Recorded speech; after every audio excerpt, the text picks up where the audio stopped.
Hi. I hope everyone is doing well. My sleep schedule has been terrible.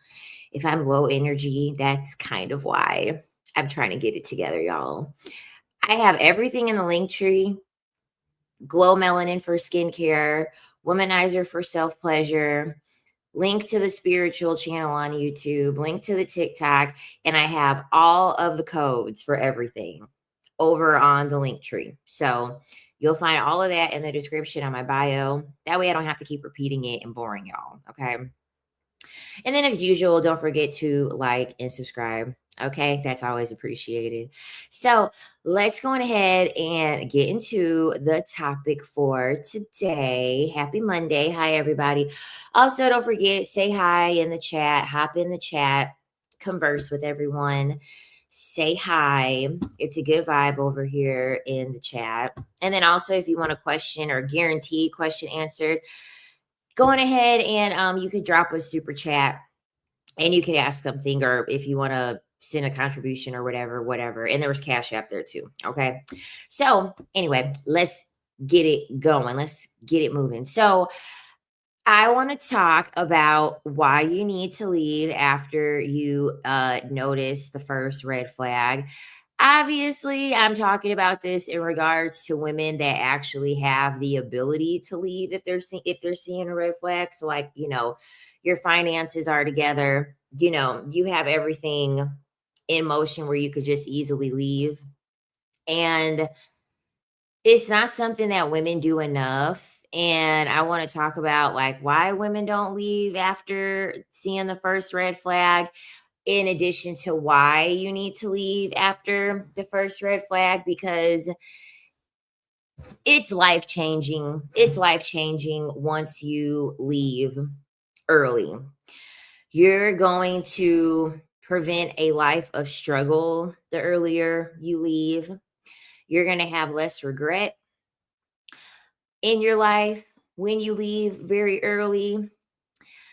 You are just really going to avoid a lot more issues when you decide to leave as soon as you see something. Okay. Hey, everybody in the chat. Hi. Hi, hi, hi. Okay. So I'm trying to think what I should start with first. So let's start with like why I believe women don't leave after the first red flag. Let's talk about that first. Why women don't leave after the first red flag. Okay. So the first reason is because, well, everyone is pretty much brainwashed. It's a lot of conditioning. So women are supposed to be understanding, right?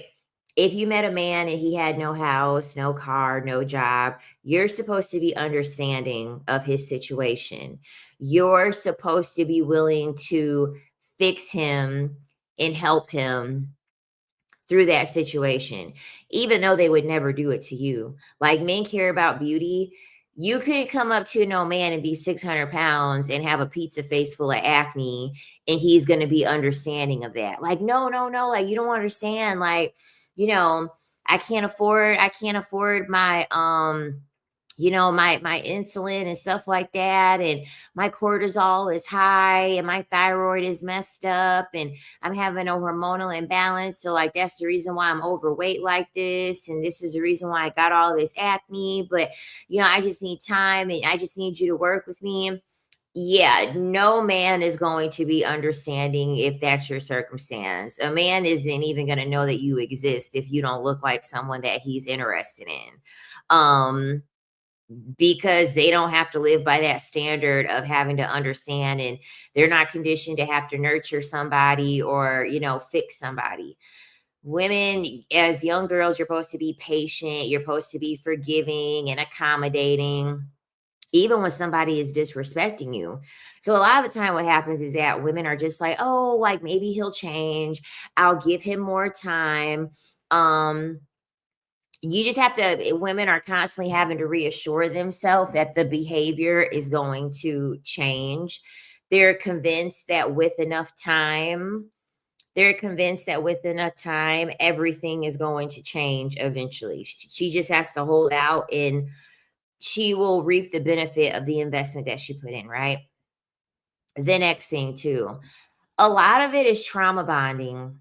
Okay. A lot of it is, if you've had emotional neglect, if you've had inconsistent love growing up, when someone's being real chaotic, when they're giving you red flags, they're confusing you, they're making you question your judgment, they're just essentially overall destabilizing you.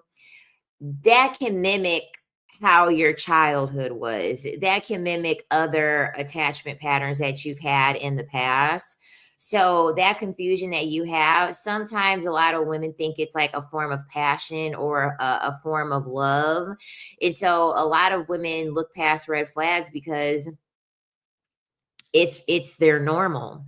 You know what I mean? Like it's reflective of their upbringing, and they had no idea that that was an abnormal upbringing. And so someone is just mirroring what they've seen their whole entire life, and so they don't realize that it's something wrong with that. Like somebody shouldn't be telling you something and doing something else. Someone shouldn't be constantly moving the goalposts. Someone shouldn't constantly have you be questioning like your self-esteem and things like that. That should never be a thing. So then a lot of women get into this loop of like having this trauma bond with that. Another thing, I think this is like, in my opinion, the biggest reason why a lot of women don't leave after the red flag. A lot of women have a fear of starting over. And this is the number. Oh, thank you so much for the super chat, Christine. Yes, Queen, speak on it. Thank you. The biggest reason I feel as though why women don't want to leave after the first red flag is because women have a fear of starting over. This reason is the reason why you need to leave after the first red flag. Okay. Your fear of starting over is tied to how much you have invested emotionally, sexually, physically, financially. You've invested so much that you're over here tallying up the years. You might have given this man children. You might have financially contributed a whole lot to this man. Um, you might have even invested your social status into this man. So you're over here telling everyone about how great of a man he is, how wonderful he is, and then in reality, the narrative has now shifted. And so now you're like, dang, like if I start over, now I got to explain to everybody why I'm getting a divorce. Now I got to explain to everybody, why we're broken up, the embarrassment that comes along with it. Like from our last video when we were talking about having a boyfriend is embarrassing. So I think most of the time women have a sunk cost fallacy where they're just like, I've already put in so much. I've already invested so much that if I walk away from this, like I would be suffering a great loss. This is the reason why you have to pay attention to these red flags before you start making these investments in these men with your body, with your time, with your energy, with your money, with your emotions. You need to start spotting out these things before you make these investments because I promise you, the red flags are always there. They're very subtle. They're very, very subtle, but they're there. They exist, okay? And then another reason is kind of tying into what I said in the previous reason, but your ego and your denial. Women have large egos too, and women's egos are typically attached to men. Women have an ego shaped around her having a man, her keeping a man, the caliber of man that she has. A lot of women's ego is attached to this. So when you're over here telling your family and your girlfriends and everybody, well, he's different and he's not like that. You got to swallow your pride and you got to put your ego in check to now tell everybody, especially if you have friends warning you about like, you want to know what, I think that you should like not see this guy anymore. I think that I don't like this guy, I don't think he's a good fit for you.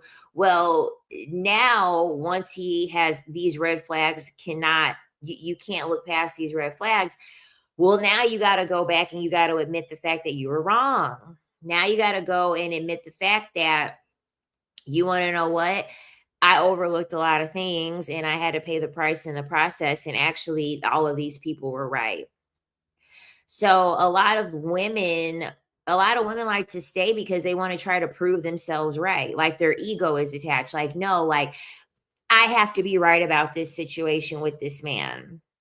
I have to be right about the narrative and like the story that I have painted to everybody because my trying to think of the word, essentially like how I look is going to be dependent on this relationship that I've I guess shown off to everybody and glamorized to everybody. Okay? So those are all the reasons why a lot of women don't leave after the first red flag. Now let's talk about why you should leave after the first red flag, okay? And I'm talking from experience, okay? I'm talking from experience. The last situation with my last ex, I went from seeing really no red flags because the relationship moved very quick, which was a red flag of itself, which I pretty much had known.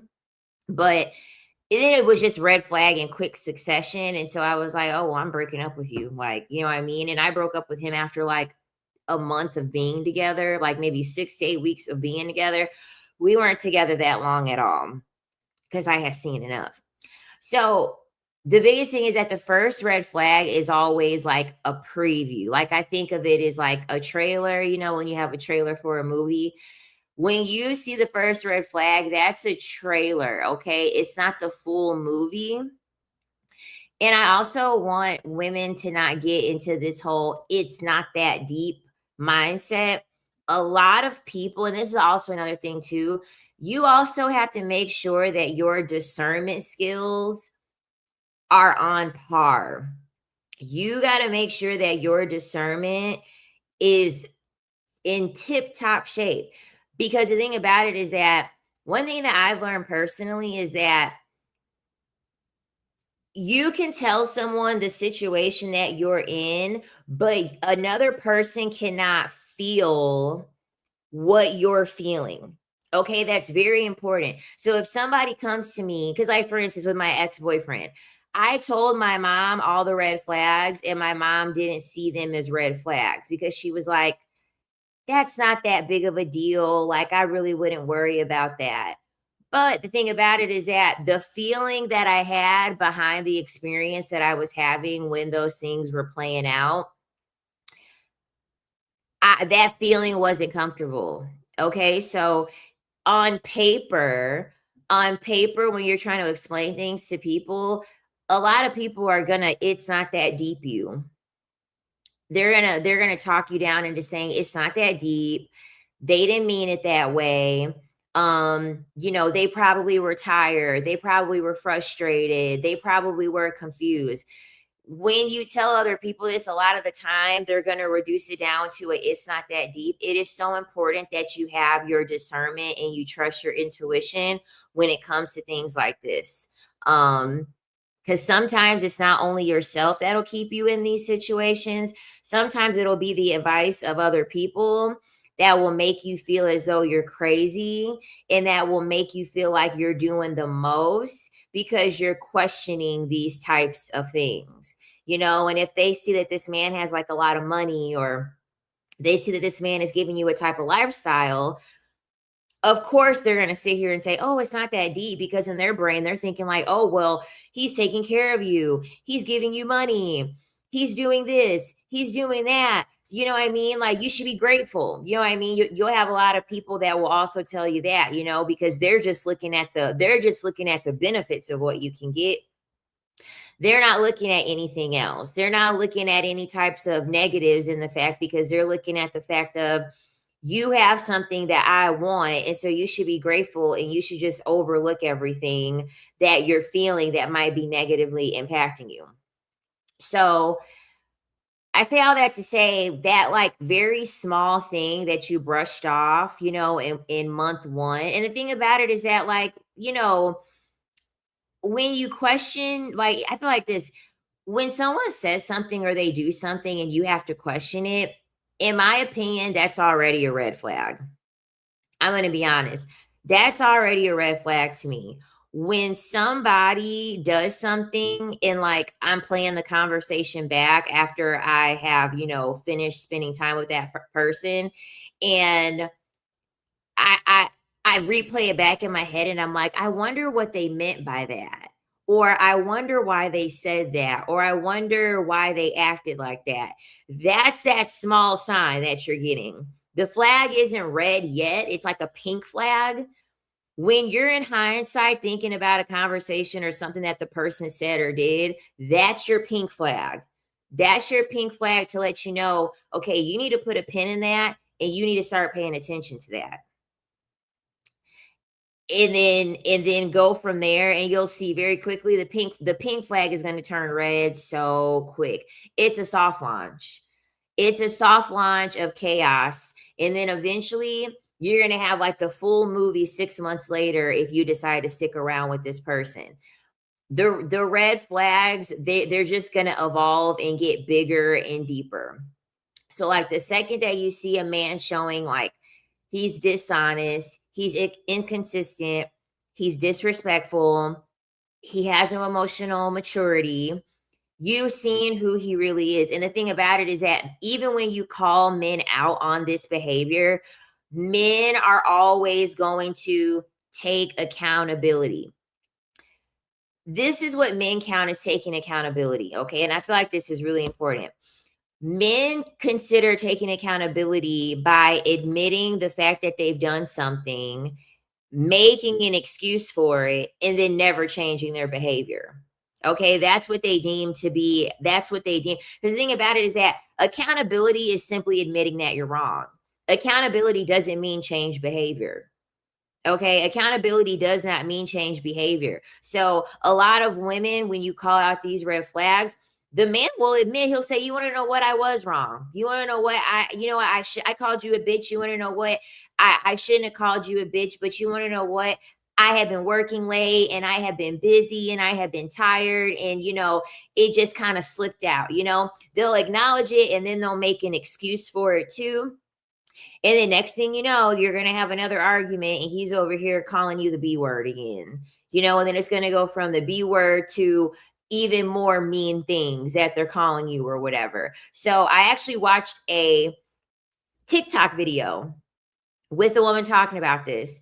This beautiful woman, she's giving like Kelly Rowland. She's giving like Kelly Rowland when she was in Destiny's Child with the short hair. She dresses immaculate. Okay. She has high style fashion. Okay. The girl's beautiful. She got light eyes, beautiful girl.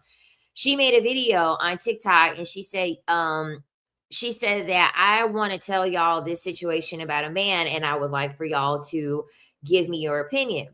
She started seeing this man, and it's always the goddamn compliments. How men respond to you receiving compliments is a red flag. If men react negatively to you accepting compliments, that is a red flag. You are dealing with a man who's jealous of you. Always remember that. If a man responds negatively when you are getting compliments, that is a red flag. He is in competition with you. He is jealous of you. They went out. It was an event that he was hosting. He had invited people and she wore this beautiful teal dress, this like very classic lace, like Tiffany blue dress. And everybody was complimenting her. And mind you, this is his event, right? This is his event. She's a lady on his arm. Everybody was complimenting her. And so he had brought it up and he was like, wow, you know what I mean? Like everybody's complimenting you. Like, do you always like get this many compliments and things like that? Whatever. So then there was another event that they went to. Same thing. She ended up getting a lot of compliments. And so he said, you want to know what? You get a lot of compliments. And I think that next time we go out, you need to be wearing sweatpants.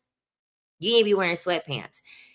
And the thing about it is that a lot of men will start, a lot of women will laugh at that. They'll be like, ha, ha, ha, you're so funny. You're so funny. Because a lot of men like to pass these things off as a joke. But that's a red flag. Like that would be something that in the moment, even if you laughed it off, if you left the situation and you went back in hindsight and you replayed it over in your brain, you would kind of question, Why would he say that I need to wear sweatpants? Why would he say that I need to wear sweatpants? So then there was an event that he had went to, and he went to the event alone. And so the event was done, they are on the phone or conversing, whatever they're doing, however they're communicating. And he says, she asked him how the event was. He says the event was good. And he said, but guess what? He said, guess who they were asking about all night? He said, guess what they kept asking me all night? Where is this heifer named Tanya? Where's this heifer named Tanya? They kept asking me. And so she was like, okay, like, first of all, you're calling me a heifer. And essentially he was like, oh, well, we always call people that in our family. That's just what we say. I meant no harm. I'm not going to say it again. She cut his ass off after that. She did. She cut his ass off after that, because that's what I'm talking about when I say, like, that's them taking accountability. No, that's them throwing little subtle digs. That's them throwing in little subtle digs to try to make it seem as if, like, oh, well, I mean, technically, like, I'm not calling you the meanest thing ever. You know what I mean? Like, I'm not calling you, a bitch or all this other stuff. I'm not calling you that. I'm just calling you a heifer. And we just do that in our family. Like, that's no big deal. And then they'll even go as far as to say, like, oh, well, if you would have called me that, I wouldn't have cared if you called me that. When men give all of these justifications as to why they're doing something to disrespect you, that's a red flag. Disrespect is disrespect. Accountability is when you acknowledge the fact that you're being disrespectful and you don't fucking give an excuse. Point blank, period. Point blank, period. You were being disrespectful. There's never an excuse for you to be disrespectful. There's never an excuse for you to be disrespectful. So she clocked it and she quit dealing with him. She quit dealing with him because before you know it, he would be getting jealous and he wouldn't want her to go out. He would start controlling how she would start to dress. He would start controlling her getting any compliments from people. Not wanting her to post on social media, constantly wanting to go out in public with her. That way he won't feel threatened if somebody else tries to, get her number or try to talk to her. That's what that would have snowballed into if she would have just passed something as simple as him saying that she should wear sweats and him calling her a heifer, if she just would have flew by those things. No, they're always testing the temperature. They're always testing the temperature. Don't wait for the water to get boiling hot before you hop out of the water, because it's like the frog theory. I don't know if you guys have heard of it. It's like the boiling frog theory. The frogs will be in a pot of water and it will get warmer and warmer and warmer. And the frogs will just stay in the water. And it's not until the water gets to the point that it's like boiling, like they get so used to the warm water that by the time the water is boiling, they're like, okay, I'm here now. So once you get used to like the negging and then the little digs and stuff like that, and you just kind of take it off as a joke and you don't question it and you don't check it, you're already that you haven't placed a boundary. You haven't placed a boundary on anything. So automatically they're just going to keep pushing the boundary further and further and further. And essentially, it's going to be a whole ass mess. Okay. Another reason why you should leave after the first flag, and this is for the women who have a hard time emotionally detaching, like for women that are like, I can't stop ruminating. I'm trying to work on my emotional detachment. Okay, this is how you work on your emotional detachment. You exit early. Okay, you exit early. The earlier you exit, the easier it's going to be to emotionally detach, because you haven't stayed long enough to invest all of this emotional energy into the situation. When you leave early, you're going to save yourself a lot from the emotional attachment that's going to cloud your judgment, because that's usually the battle that women are having. The biggest battle that women have when it comes to dealing with men in relationships is their emotional attachment overriding their judgment. He's treating me like this. Like, women will name the worst thing that the man is doing, but I love him, but we have children together. All of these things that are rooted in emotion to constantly give you an excuse to want to deal with this person. So you're absolving this person from any responsibility because you're so fixated on your emotional tie to the person. So essentially, anything about it is that hormonally, like, oxytocin runs high with women. Like, we have a lot of that bonding hormone.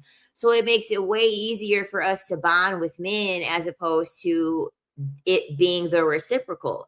It's very, very easy for women to bond with men because we have more oxytocin to release. So before you know it, you're going to start making excuses for a behavior you never tolerate. This is why when women ask me questions, and this is why when women come to me for advice, if women ask me a question and I give a woman the answer, and then she starts coming up with all of these justifications like, but you don't understand. He told me this, and he was doing this, and this is what happened to him. I quit talking to the woman because I already know that she's not going to leave. I already know the woman has not went through enough. She hasn't been dragged to hell yet to the point where she is going to leave. I keep all my energy to myself, and I'm like, you want to know what? You'll figure it out. Because I already know whenever a woman, that's the justification stage. No woman is trying to leave a relationship when she's still in the justification stage. When women are still making excuses for why they're dealing with the behavior that they're dealing with, and they have to come up with umpteen reasons as to why the man is acting this way, and coming up with all of these reasons to make it make sense in their brain, the woman's not leaving. So don't even waste your time. Don't even waste your time trying to give them any advice and make them see it the way that they're supposed to be seeing it. They haven't went through the ringer enough yet. They're not tired enough yet. It's really that simple. Another thing too is that the longer that you stay to see how it goes, the longer that your curiosity fuels you to wait for change behavior, you're teaching them that you're going to tolerate it. Men do not operate with communication. Men operate through action. A talking woman is not a serious woman. You know what I mean? A talking woman is never a serious woman. A woman that isn't talking and that is just walking based off of action, that's a serious woman. So when you're over here saying, oh, I don't want you to do that again, and if you do that again, I'm going to break up with you, or if you do that again, men already know not to take you seriously because you've already allowed it. You've already allowed it. You've already said, if you do it again, then I'm going to leave. Well, you already let them do it once, and you didn't leave after the first time. So what would stop someone from doing it the second time? You know what I mean? It's like spoiled. It's like really, really spoiled children, and like their parents are always bailing them out of something. Like, if they're really bad with vehicles and they constantly are crashing cars. Okay, if they crash a car the first time and you reward them with another vehicle, they don't have to pay for the vehicle. They don't have to face any consequence. What are they going to do with the second vehicle you give them? Oh yeah, they're going to crash that vehicle, and then the next vehicle, and then the next vehicle, because you've essentially rewarded them. You've essentially rewarded them despite the fact that they've showed you that they're not responsible. You're rewarding these men with your presence after they clearly have betrayed you. A woman staying is a reward for a man. Like, I think it's important to make that very clear.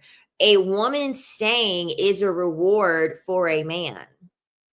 Like, revenge, the thing about it is that revenge is like on the complete opposite end, because the thing about it is that women are always looking at it like, oh, well, I'm not getting revenge on this guy. Like, I'm not busting down his like windows, and like, I'm not doing all of this craziness or anything like that. So just me staying, I'm not getting revenge on him. But the thing about it is that when you're staying, you're rewarding the behavior, because men have a lot to benefit off of you staying in a relationship with him.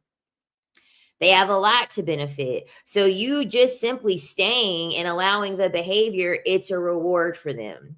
The biggest form of revenge that you can get is by completely just stripping away your presence from the man, because he's no longer going to reap the benefits that he is currently reaping in the situation. So I think that's like very, very important to consider. Okay. Another thing too, you cannot get time back. Okay. You cannot get time back.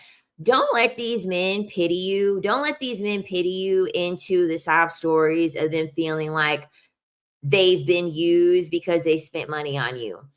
Regardless of the fact, you can always make more money. You can always get money back and then some. As a woman, you cannot get your time back. Do not let these men con you and play you into thinking that your time is not a worthy investment. Your time is a worthy investment. I don't care how much money this man is spending. You can always make more money. You'll never be able to get your time back. So always remember, the time that you are investing, if you are seeing red flags, you always have to remember that the longer of the time that you invest, you're never going to get it back. And so you have to invest as much time as you're willing to lose. Invest as much time as you're willing to lose. Me personally, I'm not investing anything longer than 6 months. I'm not investing anything longer with 6 months for a person for me to see what it is that I need to see. Because it doesn't take that long when you're actually paying attention. Okay.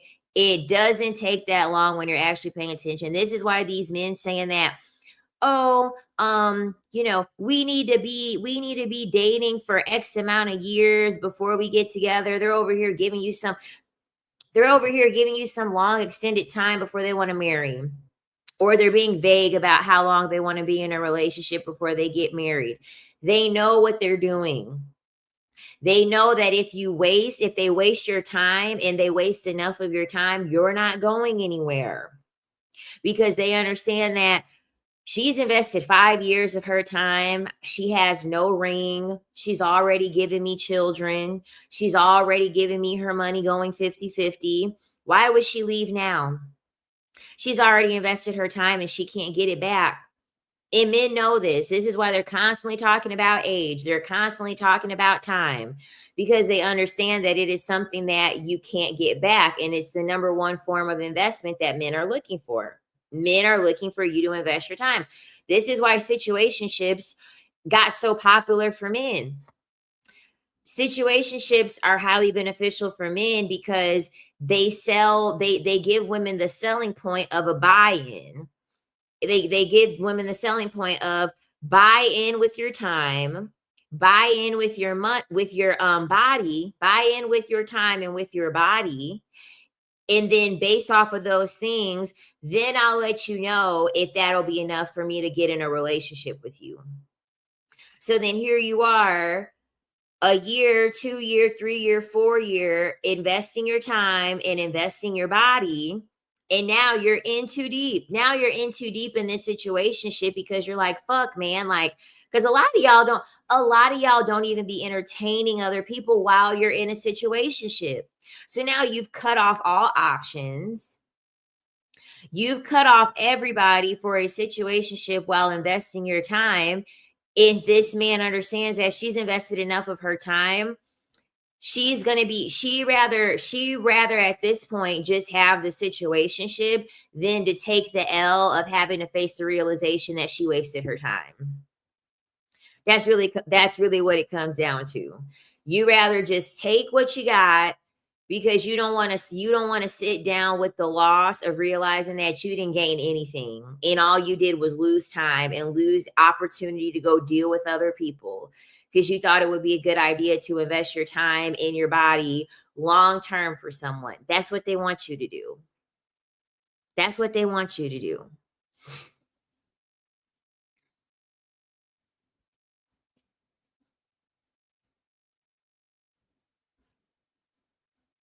Exactly.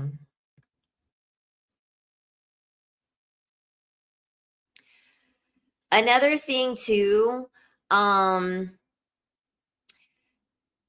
another reason why it's very important for women to leave after the first red flag, it's like what I said earlier. You don't need to wait for proof of the pattern. Okay? A lot of women love collecting evidence. A lot of women love collecting evidence. If y'all are out at the grocery store, and let's say that the grocer rings up something twice, and so the total comes up, and the guy's over here, he spent the money, he paid for the groceries. He's looking at his receipt. He realizes that they rang something in twice, so they charged him for something that he didn't buy. And he go up in the grocery store and he's over here cussing the person out. You this, you that, you double charge me, you this, you that, and he's going crazy. Yeah, you don't need to stick around longer with a person like that to collect any more evidence to see how they are going to be in a time of conflict. Somebody hooting and hollering over someone accidentally double ringing them up in the grocery store, and you see them have a high level of reaction that doesn't fit the action that was done. You don't need to stick around for anything else, because all they're doing is showing you how they're going to respond when you do something that they don't approve of, when you do something that they deem as being disrespectful. All I got to do is see how you deal with other people to see how you would deal with me. And like one of my ex-boyfriends, it's crazy. And this is another thing. You cannot believe that you're the exception. This is another thing that gets women caught up. Because I used to think like this. So I remember one of my exes, right? He would just do grimy shit. Okay. He would do grimy shit. He would like buy stuff and then he would charge it on his card. He would like do a charge back on his card and call it in on the bank.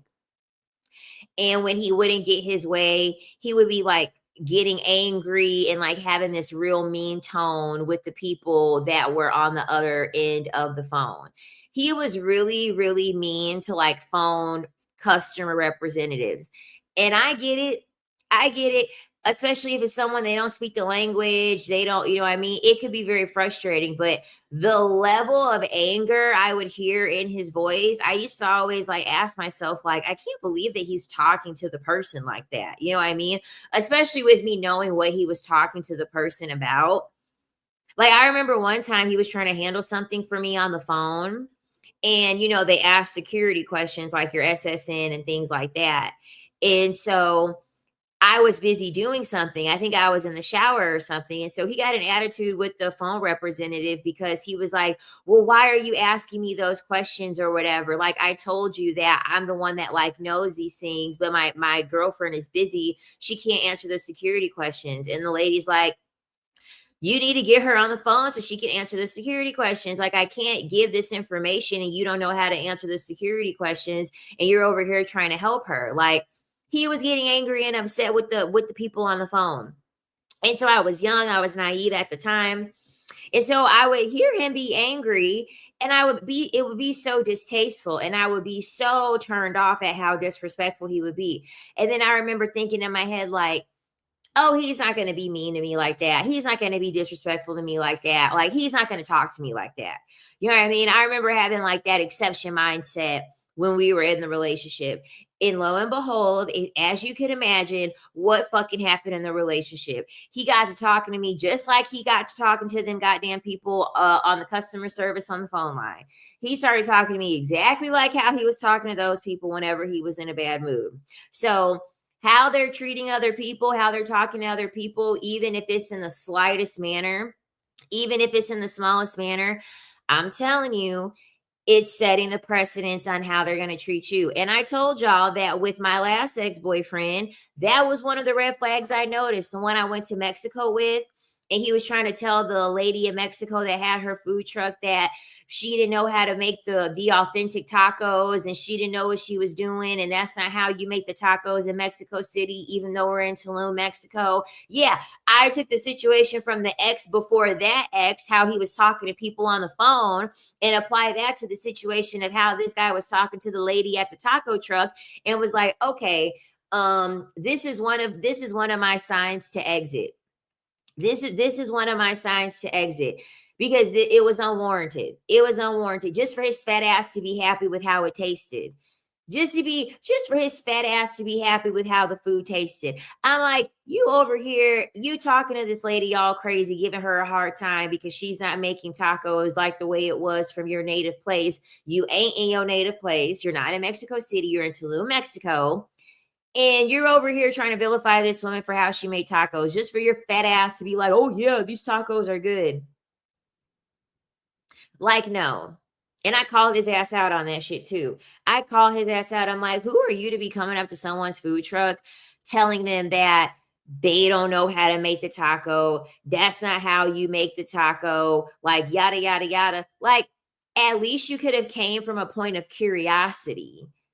At least you could have came from a point of curiosity on, oh, like, is this like the native way that you all make tacos here in Tulum? Because I'm from Mexico City and we make these type of tacos a little bit different. That's how you come across a situation like that. You don't fucking berate somebody because they don't do something the same way as you. You know what I mean? That's rude. So that was a red flag. And yeah, like a week after that trip, or maybe 2 weeks after that trip, I broke up with his ass. I did. I broke up with his ass. I was like, no, no, mm-mm. I shouldn't have to be on vacation. And mind you, he was older than me. He was 3 years older than me. Or no, he was 4 years older than me, because I think at the time I was 31. Yeah, I was 31 and he had just turned 35. So I have to sit here and explain to a 35-year-old why you shouldn't be rude to people that are providing you a service. They're providing you a service timely and they're being nice and they're not bothering you. And I have to sit here and I have to explain to you why what you did was fucking rude. And then, not to mention, then he stonewalls me after the fact. That was another thing, too. His response to the criticism. That's when I texted my mom. I was like, child, this ain't gonna work. This ain't gonna work. Okay. Because how he was, not only how he was acting, but his response to the criticism. You're gonna stonewall me because you had to get some criticism. Grow the fuck up. Okay, grow the fuck up. If you got to stonewall someone because you got criticism based off your behavior, which clearly was out of line, you have other things to work on. Like, mm.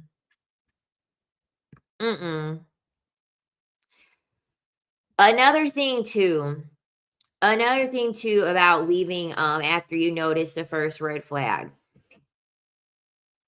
Oh, give me a second. I have rice cooking and I need to make sure I cut it off. Hold on.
Sorry about that, y'all.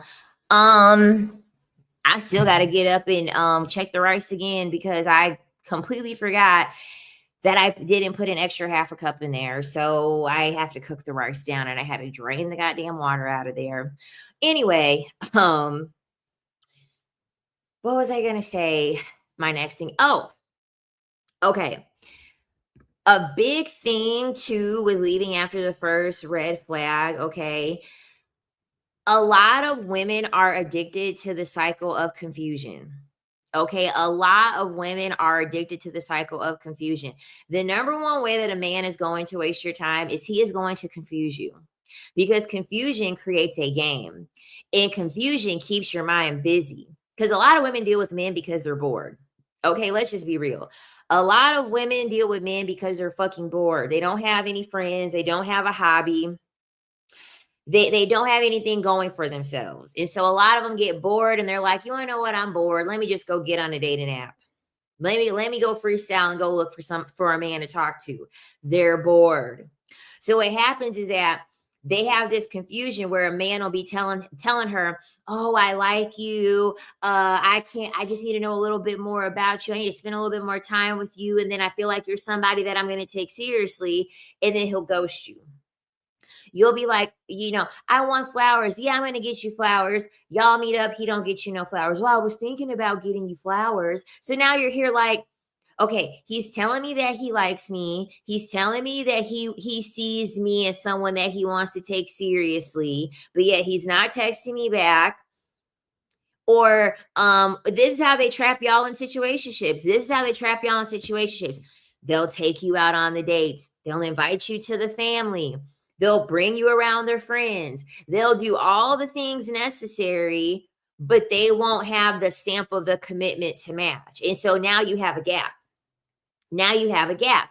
They've now created a gap in your thinking, and that's what's keeping you around, because you're over here trying to seek the reward of filling in the gap. What do I have to do to fill in the gap to go from him doing all of the boyfriend things, us being like we're in a relationship, to him actually saying that we're in a relationship? What do I have to do in order to do that? So essentially, and that's what they're doing on purpose. They're literally creating this feedback loop for you to have a gap in your thinking that you are going to invest your time and your energy to fill in. If I just do this, he's going to do this. If I just do XYZ, that's when he's going to marry me. If I just do XYZ, that's when he's going to call me his girlfriend. If I do XYZ, that's when he's going to give me money. You know what I mean? It's this constant seeking of filling in this gap in order for you to get closer to the thing it is that you want. Men are never going to fill the gap.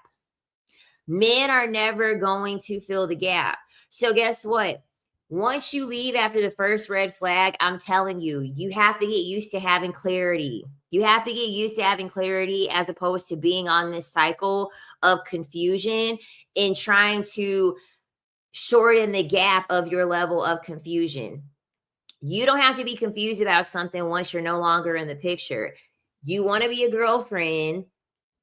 You're still not a girlfriend. Okay, guess what? Now you have the clarity that you need. Now it's time to go.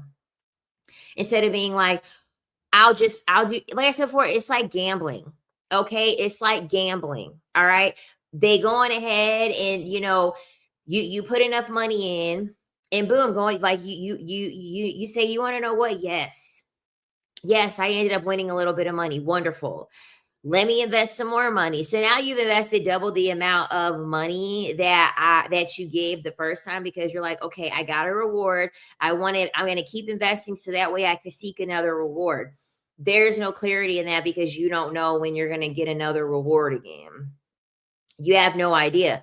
So they're Pavlov training you. They got you as a Pavlov dog, training you based off of this reward system, and you don't know when the reward system is going to come. So now you have no clarity on the situation. As soon as you leave, you don't have to worry about dealing with, you have the clarity once you leave. I wanted to be a girlfriend. He wouldn't make me his girlfriend, so I ended the relationship. Very simple.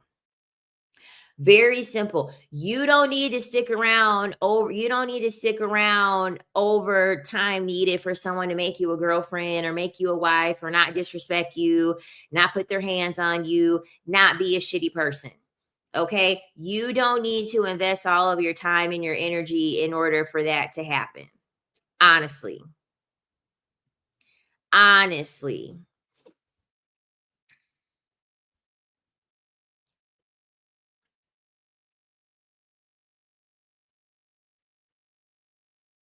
Like no.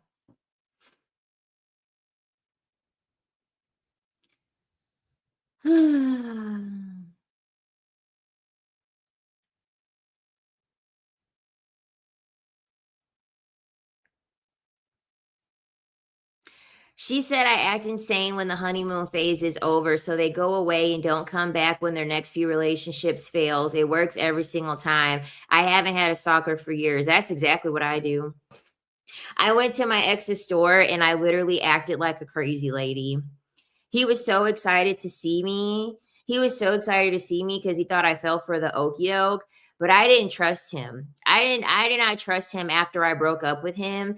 And I wasn't for sure how he took rejection. Y'all, I went up to the store that he owned. I acted like a crazy lady.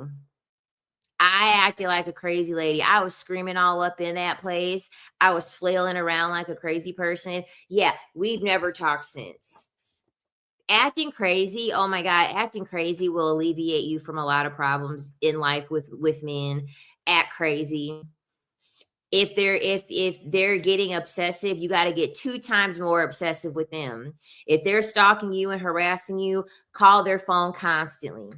Call their phone constantly. Start texting them constantly. Go send flowers and stuff to their place. Go pull up at their job. Go get their mama's number and go call their mama. I'm telling you. That's how I got rid of my stalker. I had a female stalker. I called her mama. I found her mama's number and I called her mama.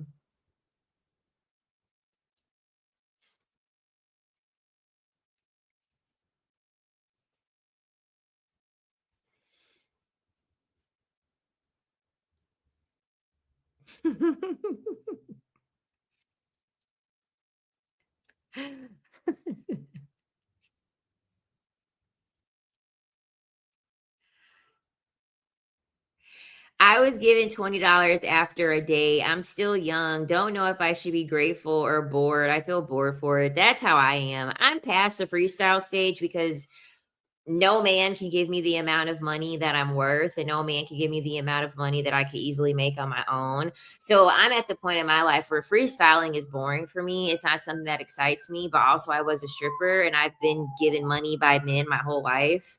So I'm bored by freestyling because it's been my normal to receive money from men.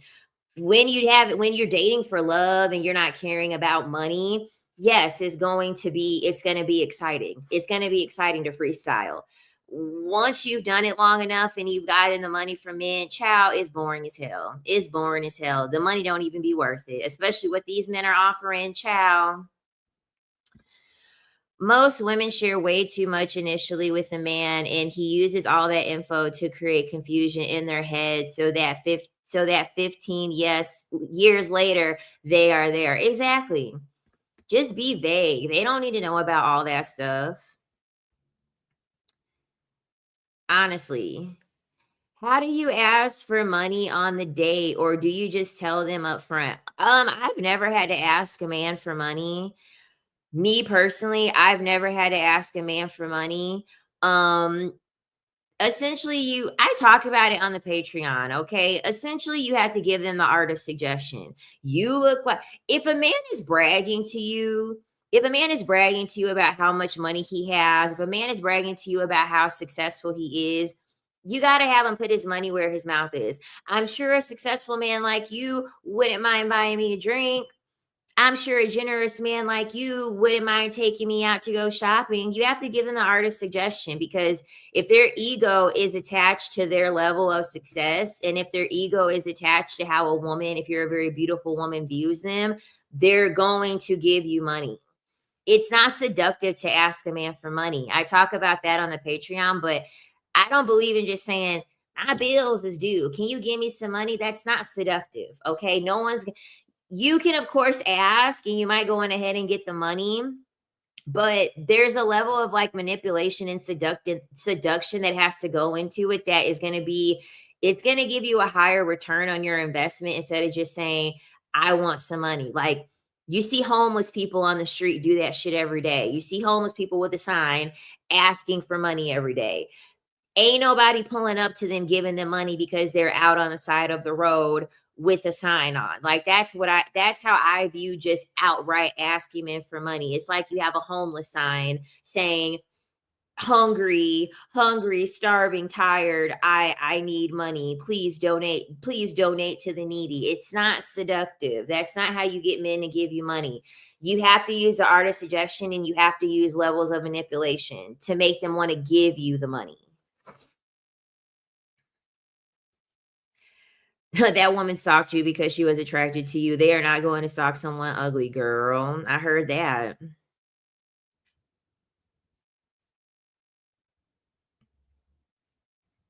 Yeah, the thing about it is that you'll get to a point where you won't even have to use the artist suggestion. I haven't used the artist suggestion in years with men. I haven't used the artist suggestion for years with men. They just give me the money.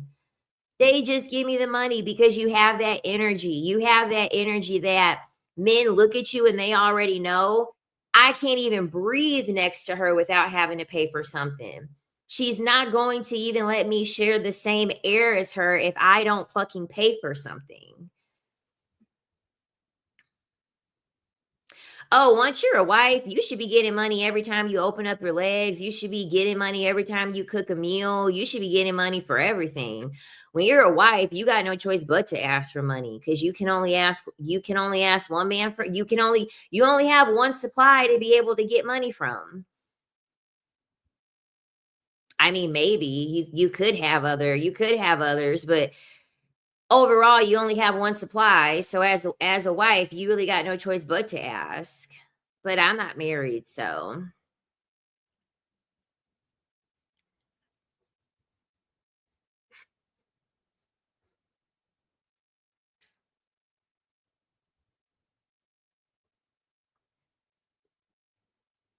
send me delivery because I said I'm too sick to get out of bed and therefore can't cook today. He sent me Deliveroo. Oh my god, I love that.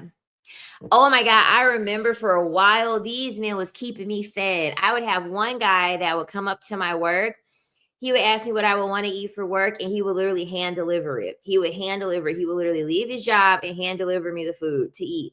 Then I had another guy, he would DoorDash me stuff to work to eat. Child, I was eating good. I was eating good. At what point in a relationship can a woman cover meals from time to time for dates? Never. Cover meals with what? With like a napkin or like a buffet tray? Like what are we talking about cover meals? I know you ain't talking about covering the bill with meals. I know you ain't talking about covering the bills with meals. You must be talking about a buffet cover.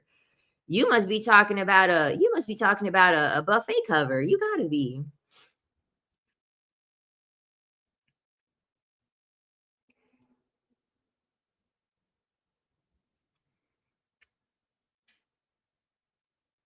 As soon as they as soon as the waiter drops the bill, I'm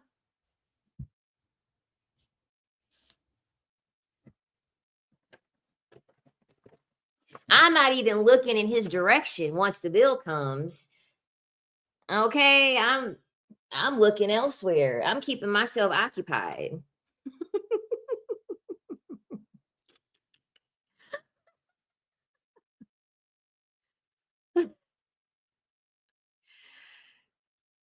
I'll tell you what I'm covering. I'm covering the food that's gonna be I'm covering the food that we about to take for leftovers. I'm covering it with the to go box that it comes in. That's all I'm covering. I'm covering the leftover food with the to go box that we getting. That's all I'm covering. Hold on, I'm coming right back.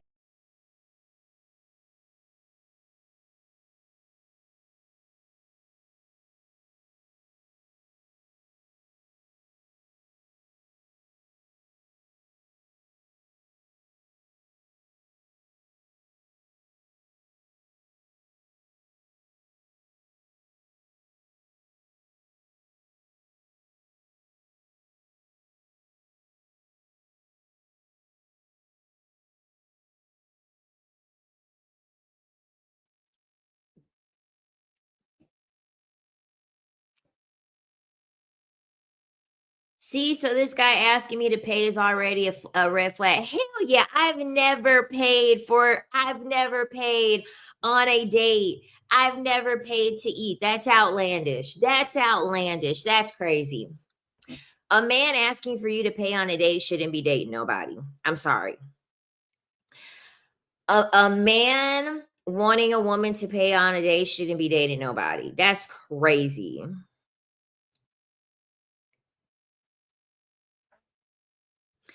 Oh my God, servers are so messy. They have tried to give me the bill and my man takes it right away. Either way, he gonna pay because he pays for my credit card bill. It's happened more than once. They're like, let's test these folks.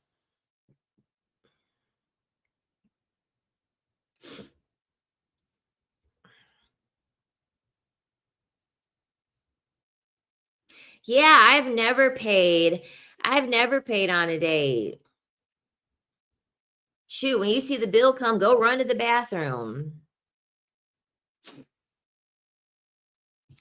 I'm a natural nurturer and people pleaser. Yeah, they're gonna flock to you like flies after with their hand out because they already know, like, oh, she's a giver, she's a people pleaser. No, I blame your other exes. I'm hollering. She said, I don't like men paying for my meals because I know he's going to use that as an excuse to get more from me. If you know, you know. Yeah, I mean, I get it. Honestly, I do. I get it. I haven't dated no Arab men before, so I don't know. I don't know what to tell you about them. I don't know what to tell you about them. If I was dating an Arab man, I would be having me a Dunkin' Donuts franchise, okay? I would be having me a damn gas station in the hood somewhere, okay? She said, Queen, teach us what to text to get some money from work husbands. Child, don't do nothing. Don't open your legs, don't cook, don't clean, and be like, um, I was thinking, I feel like we should hire somebody to do the work. I was thinking we should hire somebody to do the work. And say you found someone and be like, yeah, I found a woman to cook and clean, and say that she has some outlandish rate. Be like, we have enough money saved up, and this woman is charging $90 an hour for us to do for her to do the cooking and the cleaning. And I already talked to her and I already got the details sorted out. Let's go. We're gonna go on ahead and have her come. He gonna be like, $90 an hour. And so by the time you say, well, I mean, I could do it. I mean, I could do it for like $40 an hour or $30 an hour. You know what I mean? Then it won't sound so bad.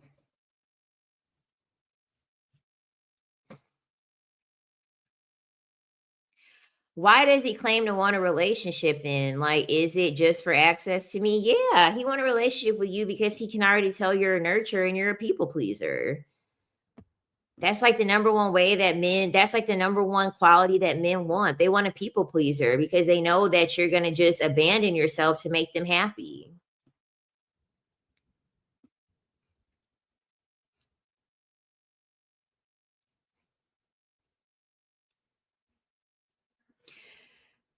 You don't need to have pole dancing skills to dance at the club. You just need to be pretty. You just need to be pretty and you need to be in relatively good shape. I'm not saying that there aren't clubs that will hire plus size women, but most of them aren't going to unless you have like the BBL look. But you have to be at a club that has the demographic that kind of likes curvaceous and BBL women, but you don't need to know how to work the pole. Then men, are you kidding me? Then men can see you shake your ass cheek twice and they're gonna be like, oh my God, she's amazing. Like, child, no.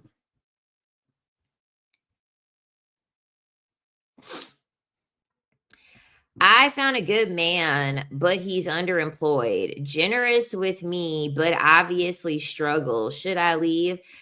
I kind of feel like there's no point of being in a relationship with somebody like that, but you can accept his generosity. And I'm not covering no tip.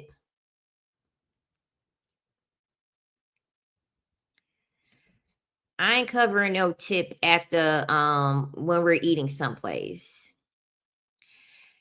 Best way to break up but avoid creating an enemy, potential stalker. Start being obsessive, start telling them how much you love them, start being real overbearing, start being real obsessive, and then they'll break up with you, and then you don't have to worry about any of those things.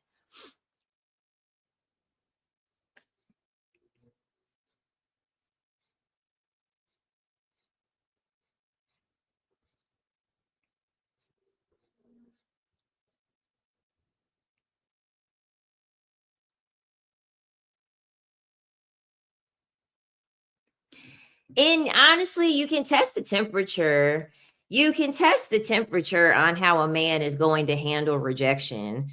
Honestly, you can test the temperature on how a man is going to handle rejection.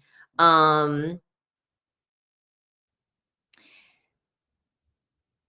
like if you give hypothetical answers, like let's just say he's somebody and he's talking about the future and you don't necessarily agree with him, but you don't disagree. You're just kind of like, yeah, well, no one can see the future. Like, no one truly knows what the future holds. And he's like, what do you mean? We're supposed to be together forever. Like, you're gonna be the person that I'm gonna be with forever. And you'll be able to see it. Like, you'll be able to see that he's like, there's like a high level of him being like, it's gonna be creepy. Okay, it's gonna be creepy. Then you're gonna be like, okay, I can't break up with this guy in the traditional way. I can't break up with this guy in the traditional way that I would normally break up with somebody. I have to be strategic. Women aren't strategic enough. Like women need to learn how to be strategic. You got to test the temperature with these men to see if they're weird, obsessive type of people.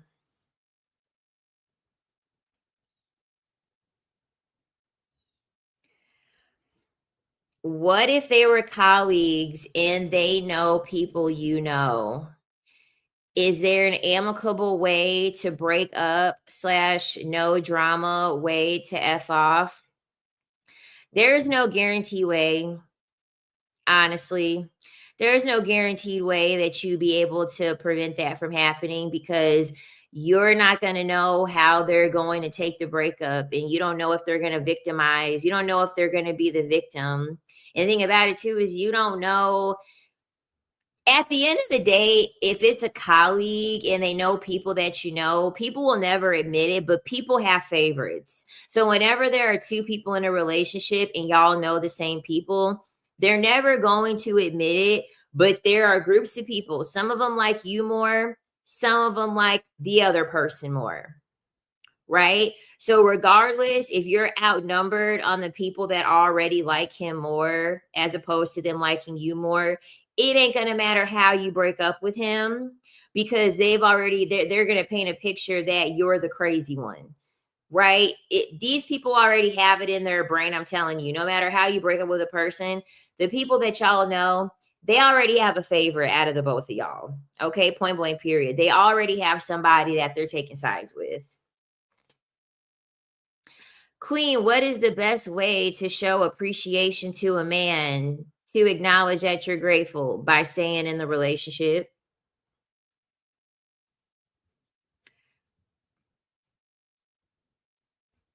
I mean, women divorce men 70% of the time. I would say that if you decide to be the 30%, that's showing pretty good damn appreciation. And ain't that what men complaining about? These women don't want to stick around. These women don't want to stay. That would be you showing your appreciation. You staying in the relationship.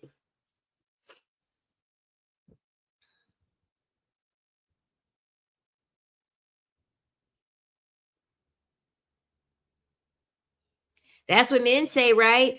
You're like, I feel like you're cheating on me, and I feel like you want another woman, and I feel like it's somebody else. Well, I'm here, ain't I? If I didn't like you, I wouldn't be here, right? If I wanted to be with somebody else, I wouldn't be here, right? That's what men do. Men are like, you should be appreciative over the fact that I'm still here. You shouldn't be worrying about all that other stuff. I'm here, ain't I?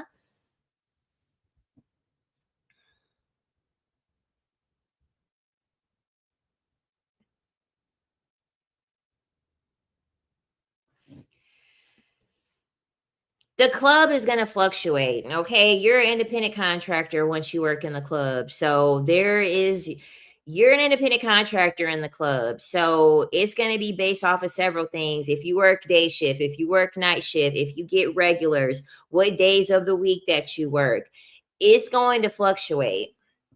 You know, some days you may go on ahead and get your house fee back, and that's all you made for the day. All you did was break even. And then some days some nights you might make $1,000, and then the next night you may not make nothing but $200 in profit. It's going to fluctuate. You need to just be smart with your money.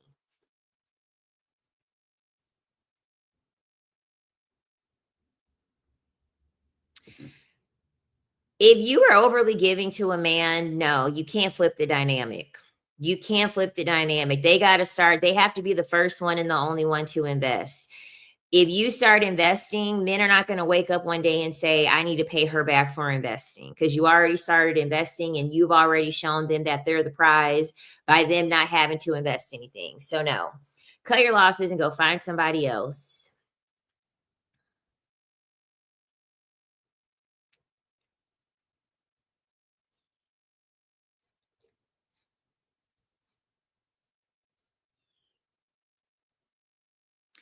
Queen, I'm naturally crazy and bold. Should I stay this way with all men, even on the first date? Nah, girl, hide that.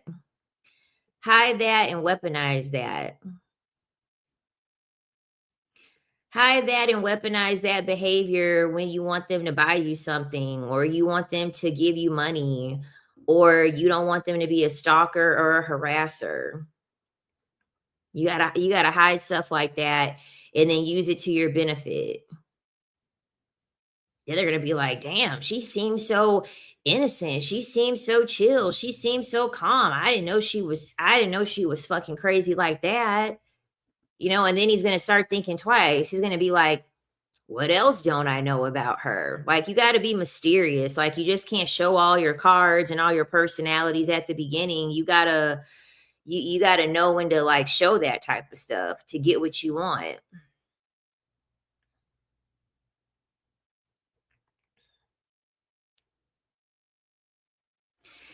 I haven't slept with him or paid for anything. I don't know if there's anything I need to do. Girl, there's nothing that you need to do. Don't do anything.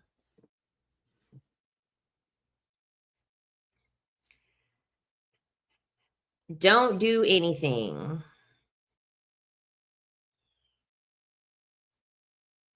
The thing about it is that a man should be getting off on the fact that he sees you comfortable. Okay. A man should be getting off on the fact that he sees you comfortable. If a man is giving you money and he's trying to push the bedroom activities onto you, and he's seeing that it's making you uncomfortable when y'all are talking about it, when he's trying to hint at it, when he's trying to get physical with you, like small physical with you, and he sees that you're getting uncomfortable, you're wasting your time with a man like that anyway. Because if he doesn't care about your level of comfortability, even if y'all do the bedroom activities, he's not going to care then either. Okay. He's not going to care about your comfort in any other sector of life.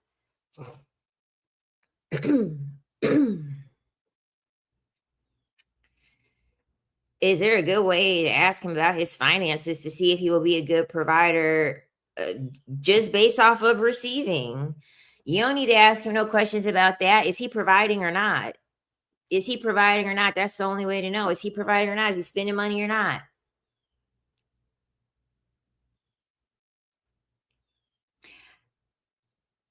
I said earlier, I don't have no experience with Arab men, but if I was dealing with the Arab man, I would be owning a Dunkin' Donuts, or I would be owning a gas station.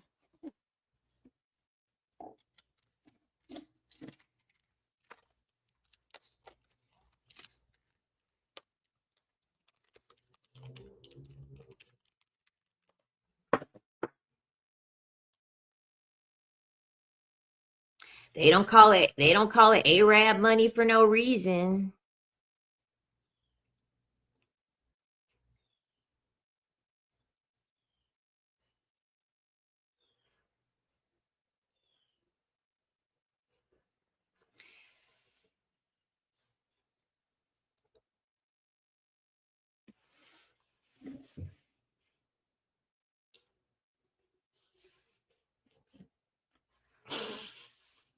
It's the truth though. I would be them Arab men, they have all be having them family members that own multiple franchises and restaurants and all of that stuff. Child, I would be a part of the family. I'd be like, let's open one.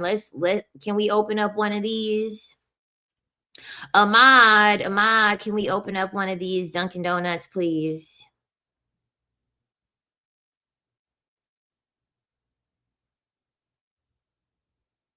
I would be having Muhammad, I would be having Muhammad have me a few gas stations.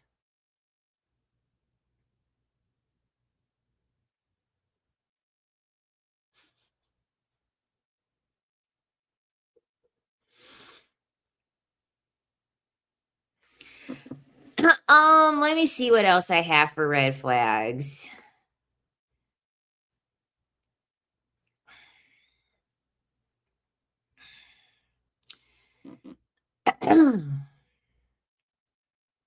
Oh, so I forgot to talk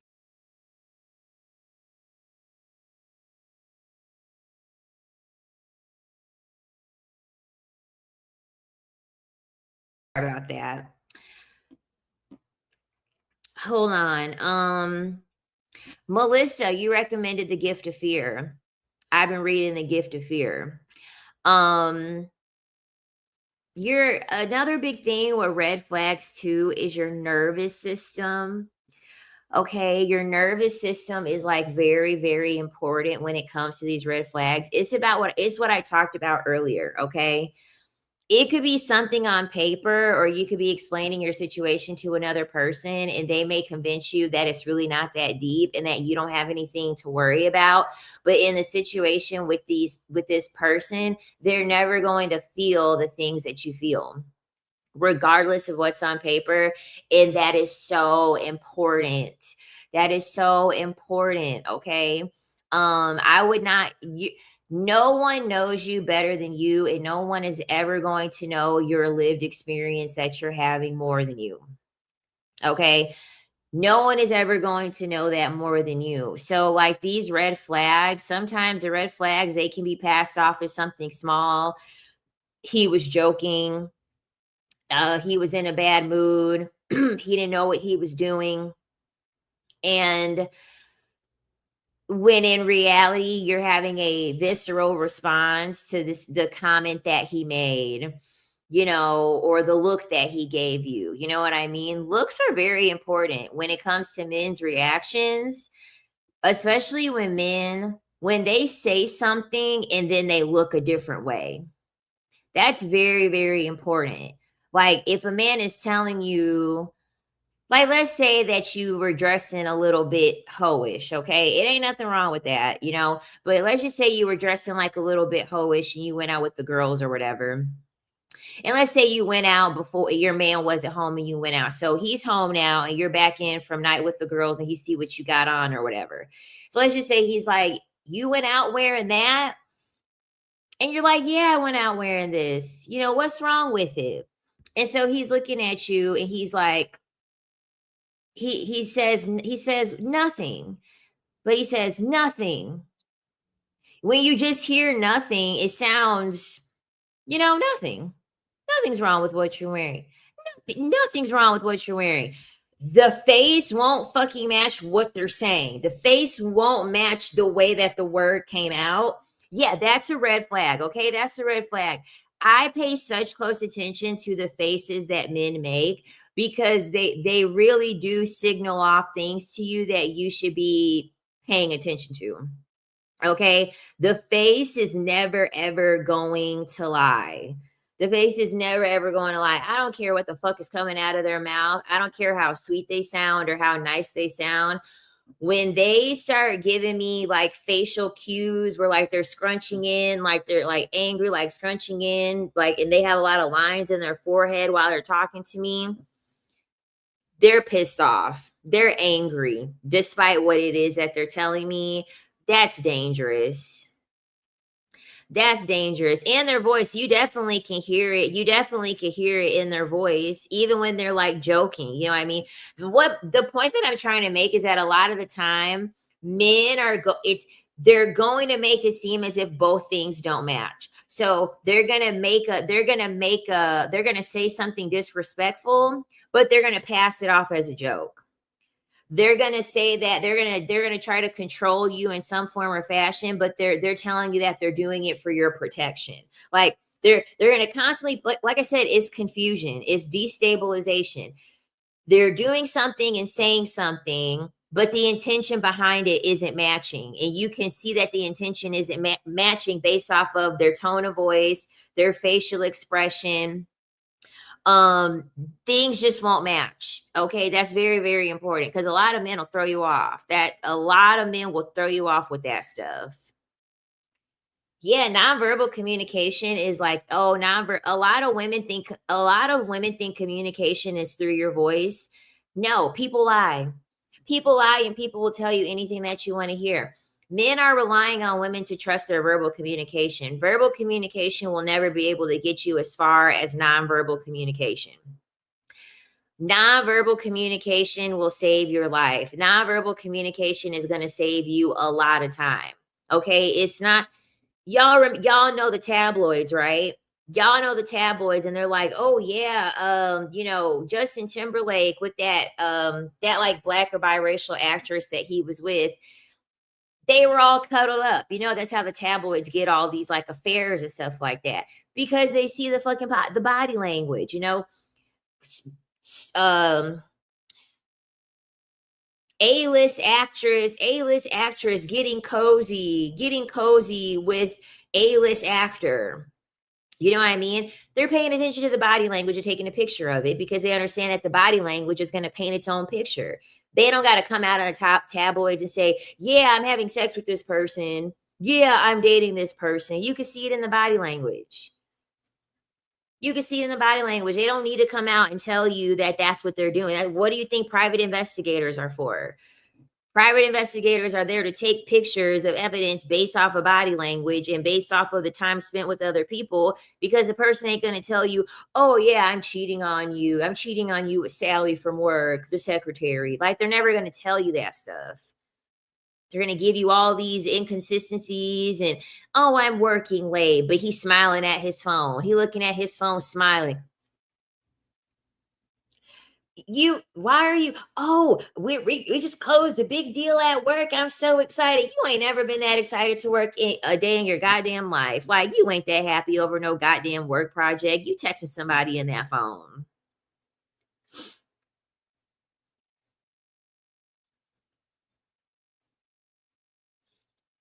I had a friend, and she was cheating on her husband. I had to clean her up real quick, because she's like, I think my husband is on to me cheating. I said, bitch, I would be on to you cheating too. You over here in your phone smiling and shit and cheesing and all excited. He already know there ain't no reason for you to be cheesing all in your phone, getting all giddy and getting all excited. Like, come on, it's that nonverbal communication that's going to give it away every single time. Every single time.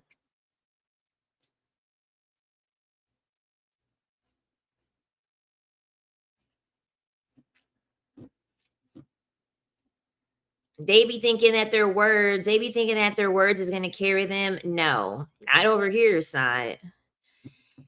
I pay a lot of attention to their facial expressions.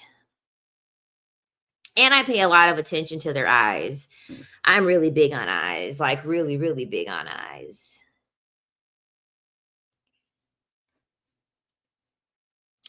Have you ever been married or always knew men weren't worth it? Child, I always knew men weren't worth it. I always knew men weren't worth it. I was like, these MFers suck.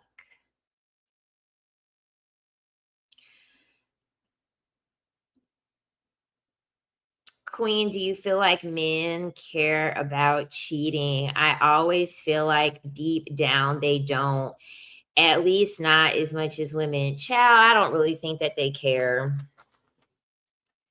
I genuinely don't think that they care. When they look down, they be lying too. That's the little kid tactic. When little kids get in trouble, the first thing they want to do is they want to look down. When you're like, did you eat this cookie? Did you steal this? Did you take this? Did you cause this mess? They'd be like,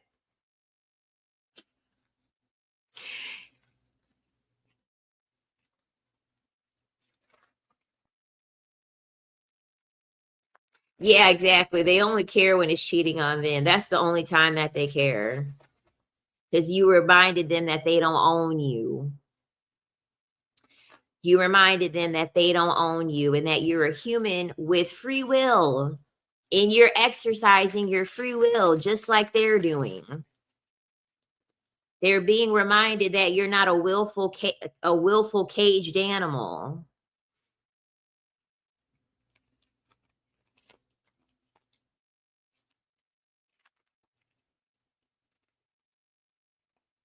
Yeah, them kids be looking down. They be like, you call them out and they so immature.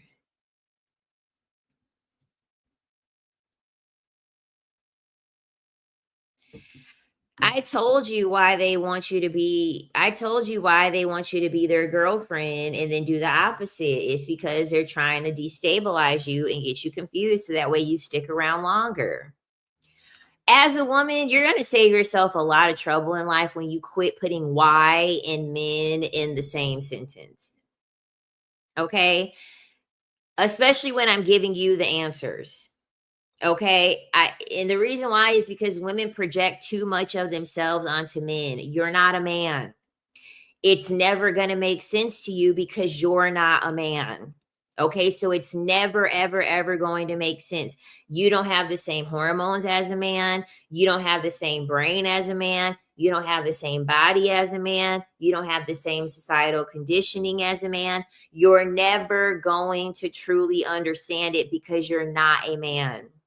You're going to save yourself a lot of time constantly asking yourself why. You're not going to understand because you're not a fucking man. The only questions as a woman you should be asking yourself is, do I want to involve myself in this? And do I want to keep feeling like this? Do I want to keep feeling like this until I decide to leave, or do I not want to feel like this anymore?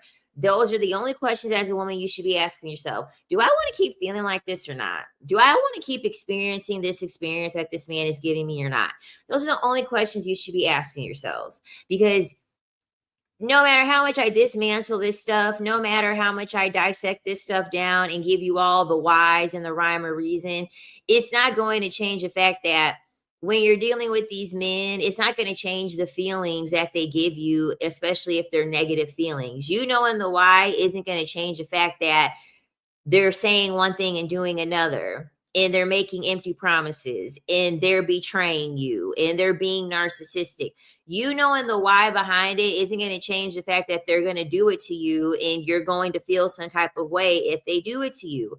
That's why you should always ask yourself, do I want to keep feeling this way? Am I okay with feeling like this for the rest of my life? What if he never stops acting like this? What if he never stops acting like this? Yeah, girl, you're lonely and bored. Lonely, bored, and probably a low self-esteem.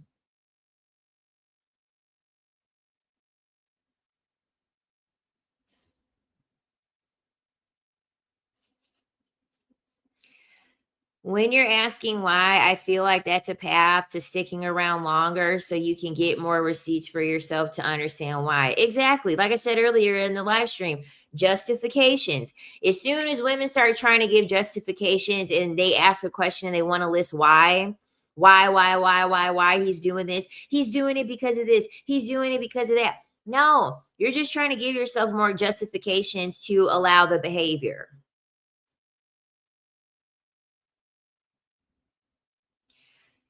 All you're doing is just trying to give yourself more and more reasons to justify the behavior. That's not necessary. Oh, yeah, she said, I'm desperate to not be alone. I don't like my physical look. I think I hold on tight to any attention that I get. Yeah, you don't like your physical look. That's an issue. That's an issue. Not liking what you see in the mirror physically is going to put you in the hands of terrible men. Okay? It's proven, it's science. When you don't like how you look physically, you are going to be in very, very bad situations with men. Because since you're not working on how you look physically, you're hoping that you're hoping that a man can replace that. And you're hoping that, well, if a man likes it, I don't have to worry about trying to like it. If a man likes it, I don't have to worry about trying to like it. This why Pygmy be looking like who shot. This why Pygmy be looking like who shot John and forgot to kill him. Pygmies are usually not that attractive. I'm just keeping it real.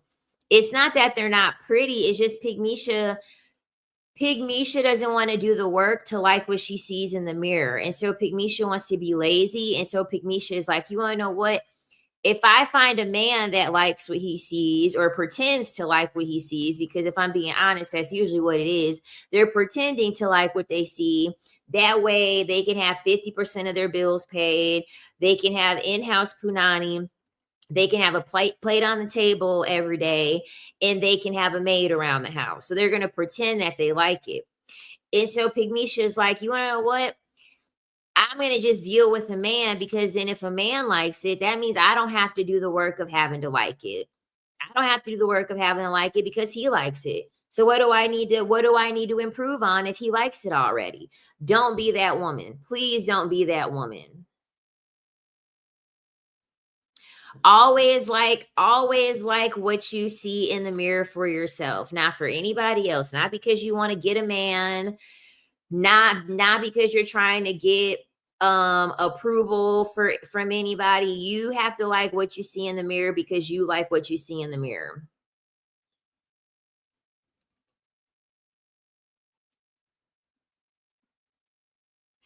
Oh yeah, girl, get them birthday gifts and then break up with him.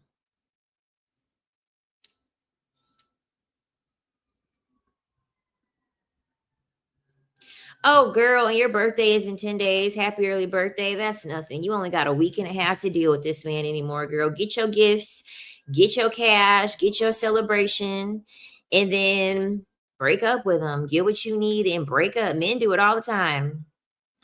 Men do it all the time. It'll be after an anniversary, it'll be after a vacation, it'll be after a relocation. And they're like, you know what? I thought about it. I thought about it. I'm not, I'm just not feeling it. They lie at your face, staring at your eyes without blinking like a fucking creeper. I hate when men do that. I hate when men do that. Like, you'll just be sitting across from a man. It'll be a man that you're in a relationship with, and he'll just be like, and it makes me so uncomfortable. I'm like, what are you looking at? He's like, oh, I'm just admiring your beauty. I don't need you staring at me. I can't stand it when they do that shit. I can't stand it. Don't be staring at me.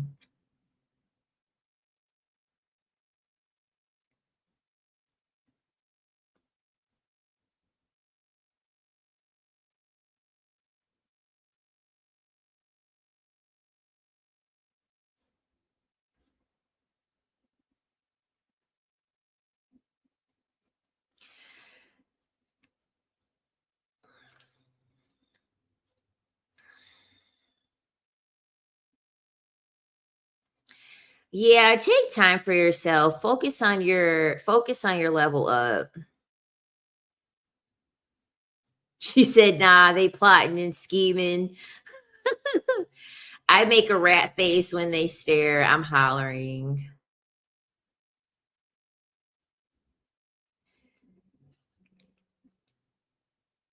They be like, "What? I can't look at you?" Yeah, I can. You are spot on. That's exactly what they say.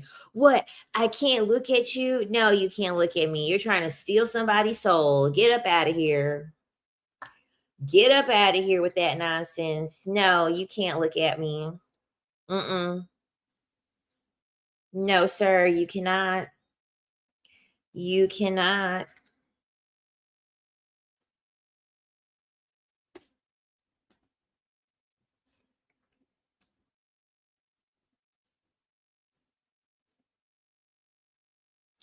Yeah, I'm telling you, you really can. You can always level up. Like the time that you invest in yourself, it's really going to repel you from being in messed up situations with men. I'm telling you. And always remember, okay? Y'all make it seem y'all make it seem as if investing a year into your weight loss journey or getting your finances together, y'all make it seem as if in that time of you spending time with yourself and leveling up, y'all make it seem as if a damn y'all make it seem as if a damn tornado is about to come through and suck up all the men. Like y'all make it seem as if you taking the time to level up and work on yourself. Y'all make it seem as if these men are gonna they're gonna go into extinction in the time that you're leveling up and not dealing with them. Trust me, they're gonna always be there. Okay. They're gonna always be there. If you still on that tip and you're still trying to deal with men, trust me, the men aren't going anywhere. Okay. And by the time you're done leveling up, you're going to question yourself and you're going to be like, why was I even attracted to them? What was I even doing? Like, why was I even liking them in the first place? I'm telling you.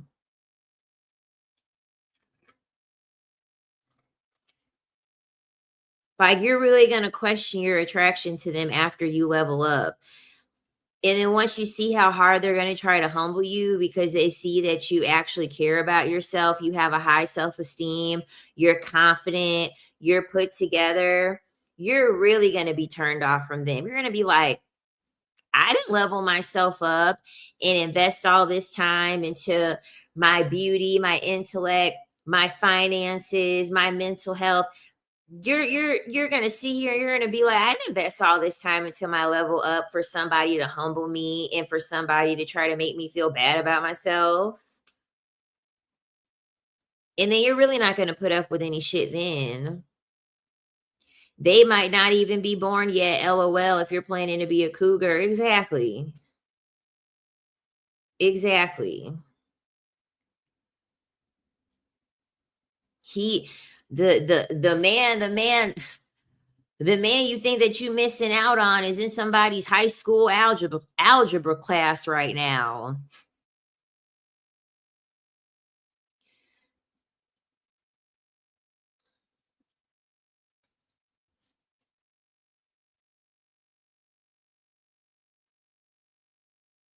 Mhm. Yeah, they're insecure.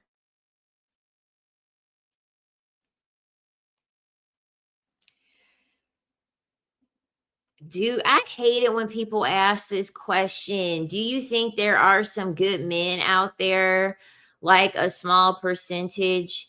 Yes, and we're not getting one. I can't if there is one question I hate the most out of every question, it's that question.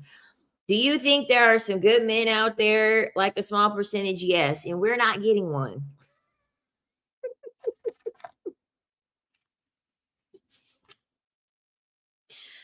Yes, there are plenty of good men out there, and guess what? You're not getting one of them. A lot of them men, girl, they already in the ground got them now. The ground got them now. The earthworms got them now.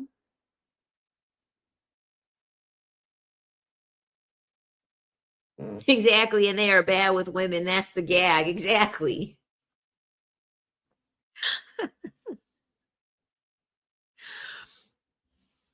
Exactly.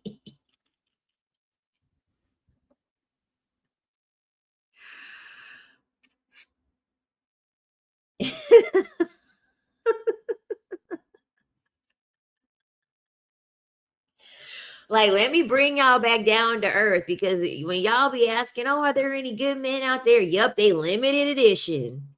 They limited edition, girl.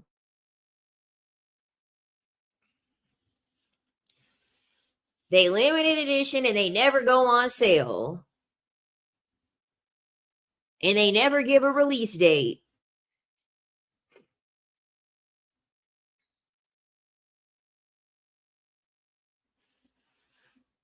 Exactly, vintage. Vintage, never being restocked either. They ain't never being restocked.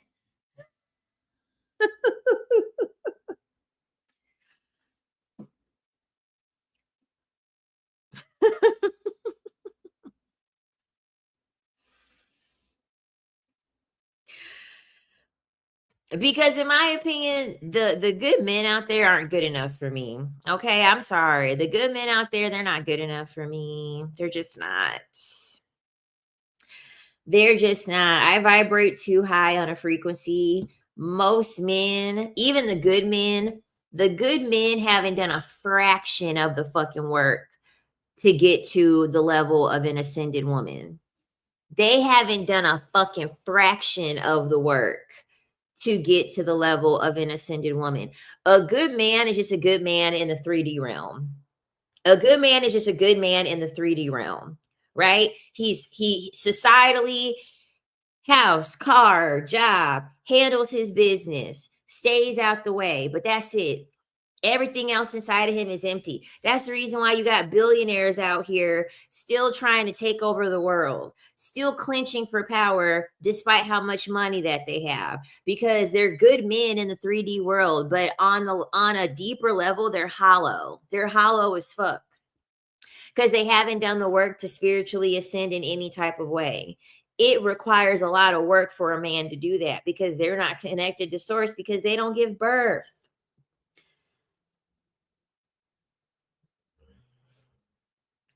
Getting a good man in the 3D, getting a good man in the 3D realm don't require much. It's not that hard. All he needs is the basics. All he needs is the basics, but his heart is going to be hollow. His heart is going to be hollow.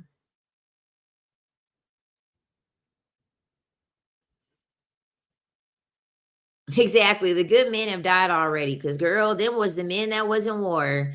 Them good men, they long gone. They earthworm food. Were you ever married? Oh God, no. Oh God, no. Women think men are good a lot of times because of media, not realizing that the best men are created by women in the first place. Exactly.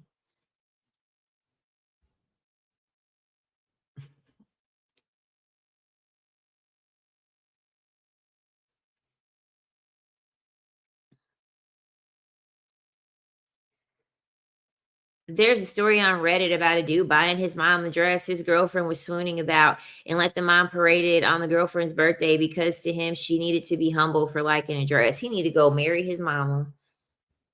He need to go date his mama. That's just disgusting.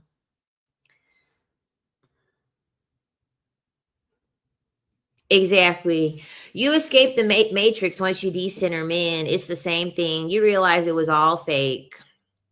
You do. You realize it was all fake. It was a scam.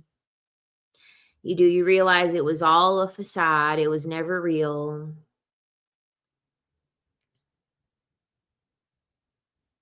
For every two good men, you will have thousands of clowns, tens of thousands of clowns. Because there's so many men, man. We have a male surplus.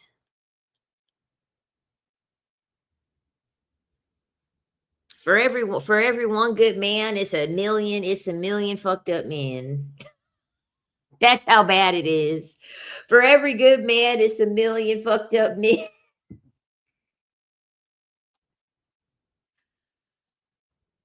Like, I think the odds are better for the lottery. I think the odds are better for the lottery than that.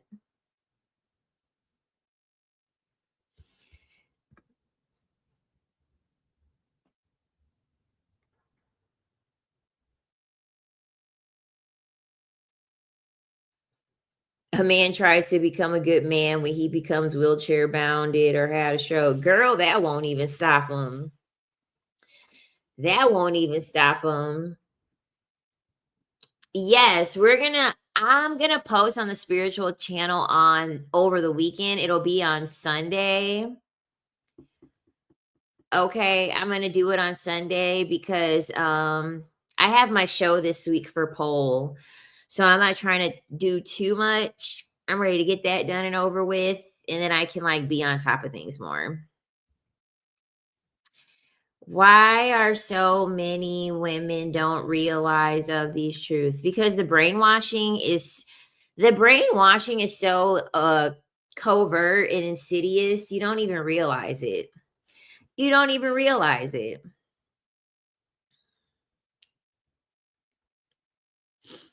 It's all the media, it's all the love songs, it's all the societal conditioning from your family. It's a lot.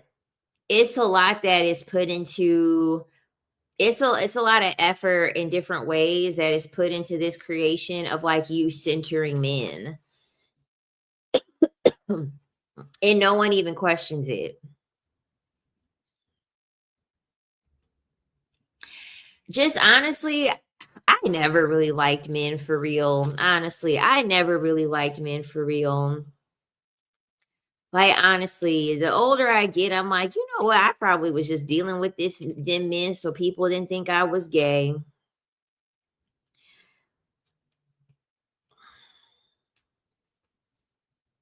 Honestly. I'm like, I'm starting to think when I think back, I'm like, I probably was just dealing with these men so nobody was thinking I was gay.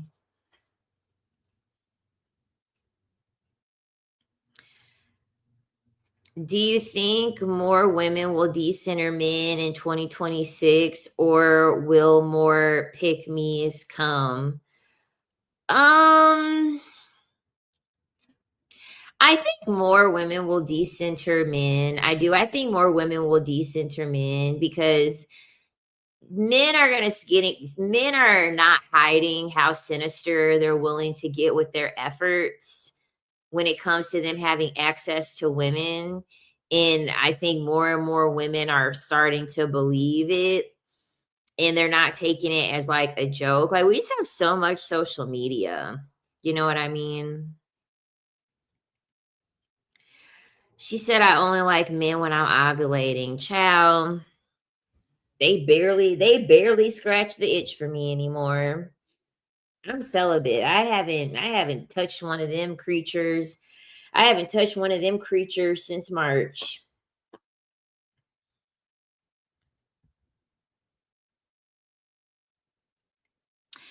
Exactly. It's a lifelong journey. The decentering journey never ends. You always got to come back to your senses because patriarchy did women so dirty. Yeah. You never just wake up one day and fully reach a level where you're like, oh, I've decentered men. Like, no, you're obviously going to have times in life where you're tested. You're going to have times in life where you're tested. Like, oh, you're coming here alone. Oh, you're not with anybody. Oh, you're single. Like, you're still going to get outward projections from other people that are going to make you question the decision that you're making because it's putting a mirror up to where you stand. And those are uncomfortable. Those are uncomfortable moments to be in, no matter what, no matter how far you've decentered men. Those are always gonna be uncomfortable moments. You know what I mean?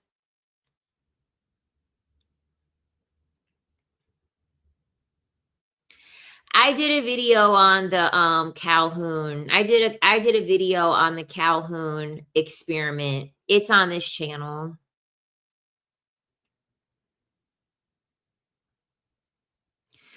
Openly saying I'm childless on purpose is amazing. It really is. Like, you don't want children? No. And, like, thankfully, I don't talk to anyone that is closed-minded, so I don't really get too much pushback on the decision when I stated openly that I am single and that I'm child free and I don't desire to have a partner or to get married. I don't really get much pushback. People overall tend to be very open and understanding of the decision. But yes, it's always going to be a pick me child. Pick me's are what facilitated patriarchy. It's been almost 2 years for me celibate. Yes.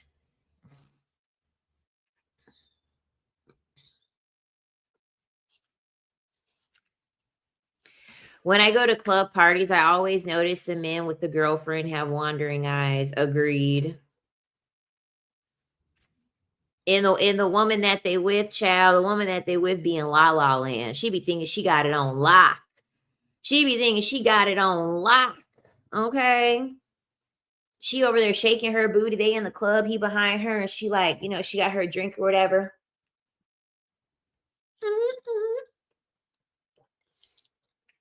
She over here thinking that he watching her dancing. He over here like,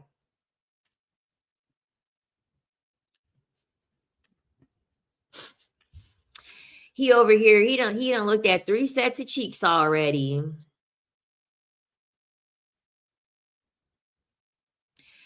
Princella said women who want money out of men don't really want men. I've said that from the beginning of time. I have a video, an old video about that on my TikTok. I said, I tell men all the time, I said, if a woman is asking you for money, she does not like you. Only Pygmisha likes men for who they are. Women that want money from men, they don't like you. They don't like you. And men are aware of that. That's the reason why they call us gold diggers, because they want us to like them for who they are, because that doesn't cost anything. That doesn't cost anything. This is why I tell women all the time.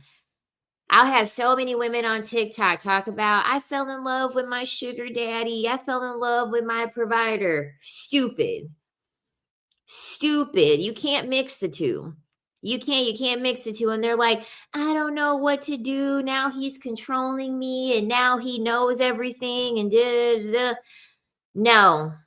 No, you can't be asking, you can't be receiving money from these men and liking them. Like, no, it doesn't make any sense. You're not supposed to be getting money from a man and liking them. That's when you screw everything up. That's why they be telling the strippers, they be like, don't be dealing with these customers outside of the club, obviously for safety reasons. That's the number one reason why. But the second reason why is because the club understands that once you deal with the man outside of the club, you're gonna fuck the club out of money. The club's not gonna make any money because now you've ruined everything. You've ruined the fantasy of him only having access to you when a transaction is involved.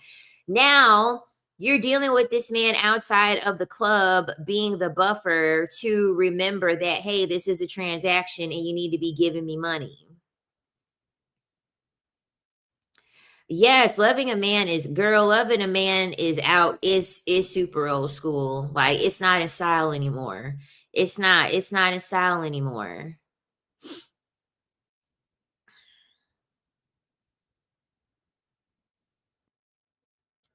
The more he discuss you, the more money you should be getting. Exactly. Exactly. I start talking money, they start talking love. Yeah, that's the sign of a broke man. That's like a universal sign of a broke man. The moment you start talking about money and he's talking about but I mean, I'm looking for love and I'm looking for a relationship and I'm trying to take somebody seriously. Okay, you're broke.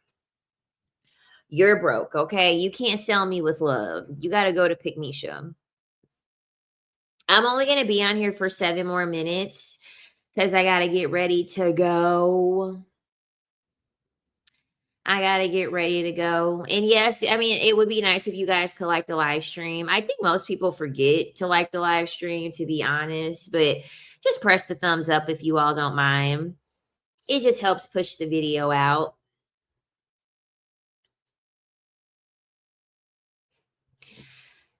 Pygmisha's price is always going to be love and commitment.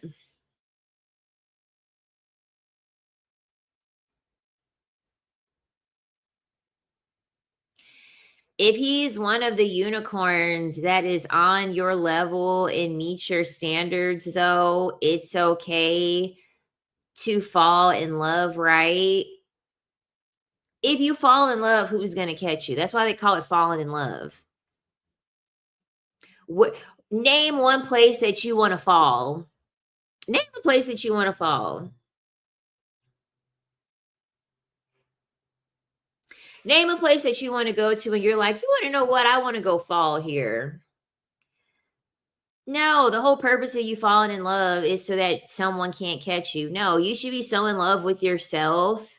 You should be so in love with yourself that falling in love with a man would never be an option. That's why they call it falling in love. It's not a stable environment to be in, to be falling in love with a man.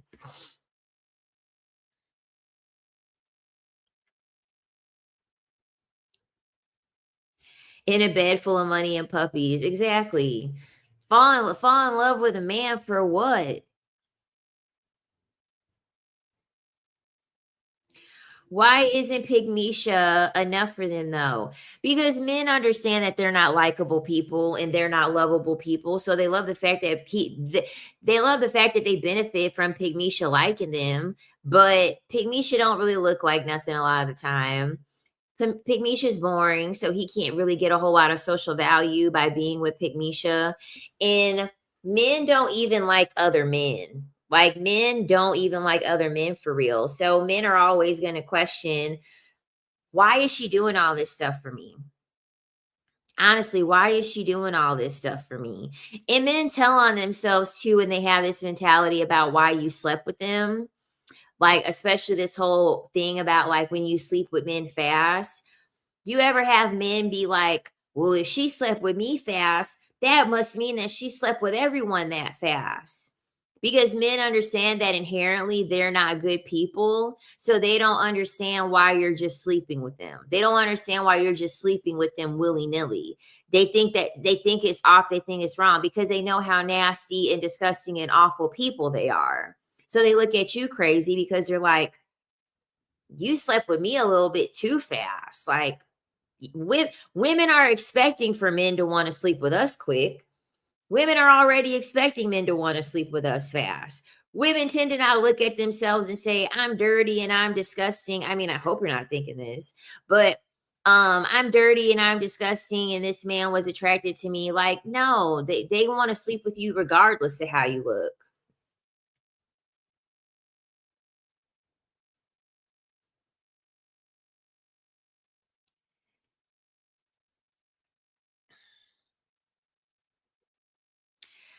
Giving you rides to work, hanging with you, girl, that's insane. That's insane. Why are you an Uber driver for a man? That's insane. Sugar daddy confessed love to me. Even he talks kids. How can I stay in transactional money dynamic because he paid well, or is it done?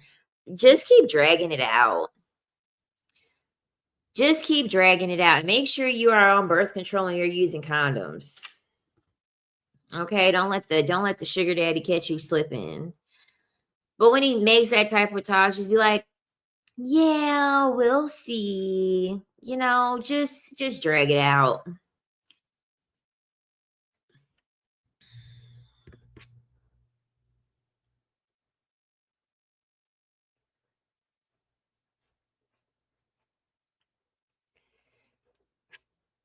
I've never given have I given a man a ride to work?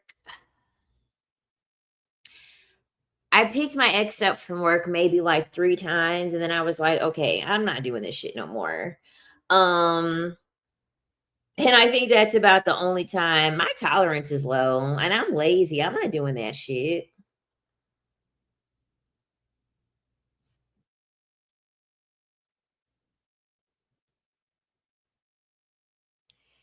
You don't need to show a man that you like him. He needs to be showing you that he likes you. That's the issue. Men don't get ready for a date. Men don't get ready for a date and think to themselves, I hope she likes me. I hope she's going to like me. Men are not thinking about that. Only women are getting ready on a date thinking, I hope he likes me. I hope he likes me. Hey, I hope he likes me. I hope he likes me. Women are thinking like that. Men don't care if you like them or not. All men care about is if you're doing what they want you to do. They don't care about that stuff. Like I said before, you showing that you liking a man is you being there. That's all they care about. You being there. This is why they are like, oh, yeah, in a marriage, you're supposed to tolerate anything. You're never supposed to leave. Men are admitting it themselves. All they care about is you staying. Don't leave me. Just don't leave me.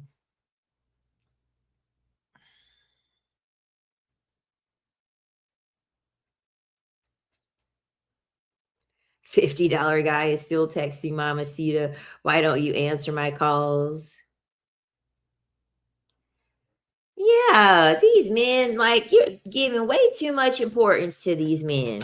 Way too much importance to these men. These men ain't thinking about if you like them or not. These men are like, am I gonna spend money and get me some punani tonight or no? Okay.